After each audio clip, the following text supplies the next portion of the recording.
ಮುಂದಿನ ವಾರ ತುಮಕೂರು ರಸ್ತೆ ಫ್ಲೈಓವರ್ ಬಂದ್ ಸಾಧ್ಯತೆ. ಮುಂದಿನ ವಾರ ತುಮಕೂರು ಫ್ಲೈಓವರ್ ಬಂದ್ ಆಗುವ ಸಾಧ್ಯತೆ ಕೂಡ ಹೆಚ್ಚಾಗಿದೆ. ರಾಜಧಾನಿಯಿಂದ 20ಕ್ಕೂ ಹೆಚ್ಚು ಜಿಲ್ಲೆಗಳಿಗೆ ಸಂಪರ್ಕ ಕಲ್ಪಿಸುವ ತುಮಕೂರು ಫ್ಲೈಓವರ್ ರಸ್ತೆ ಮುಂದಿನ ವಾರ ಬಂದ್ ಆಗುವ ಸಾಧ್ಯತೆ ಇದೆ. ಸಂಚಾರ ಪೊಲೀಸರು ಅನುಮತಿ ನೀಡಿದರೆ ಸೋಮವಾರ ಬೆಳಗ್ಗೆಯಿಂದ ಶುಕ್ರವಾರದವರೆಗೆ ಬಂದ್ ಆಗಲಿದೆ. ಹಾಗಾದ್ರೆ ಈ ಬಂದ್ ಯಾಕೆ? ತುಮಕೂರು ಫ್ಲೈಓವರ್ ರಸ್ತೆಯಲ್ಲಿ ಅಂತಿಮ ಲೋಡ್ ಪರೀಕ್ಷೆ ನಡೆಸಲು ರಾಷ್ಟ್ರೀಯ ಹೆದ್ದಾರಿ ಪ್ರಾಧಿಕಾರದ ಸಿದ್ಧತೆ ನಡೆಸ್ತಾ ಇದೆ. ಫ್ಲೈಓವರ್ಗೆ ಹೊಸದಾಗಿ 1422 ಕೇಬಲ್ ಅಳವಡಿಕೆ ಹಿನ್ನೆಲೆಯಲ್ಲಿ ಲೋಡ್ ಟೆಸ್ಟಿಂಗ್ ನಡೆಸಲು ರಾಷ್ಟ್ರೀಯ ಹೆದ್ದಾರಿ ಪ್ರಾಧಿಕಾರ ಬೆಂಗಳೂರು ಸಂಚಾರ ಪೊಲೀಸ್ ಇಲಾಖೆಗೆ ಪ್ರಸ್ತಾವನೆ ಸಲ್ಲಿಸಿದೆ.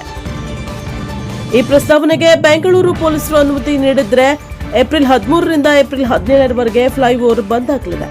ಸೋಮವಾರ ಬೆಳಗ್ಗೆ 11 ಗಂಟೆಯಿಂದ ಏಪ್ರಿಲ್ 17ರ ಬೆಳಗ್ಗೆ 11 ಗಂಟೆವರೆಗೆ ಫ್ಲೈಓವರ್ ಮುಚ್ಚಲಾಗುತ್ತೆ.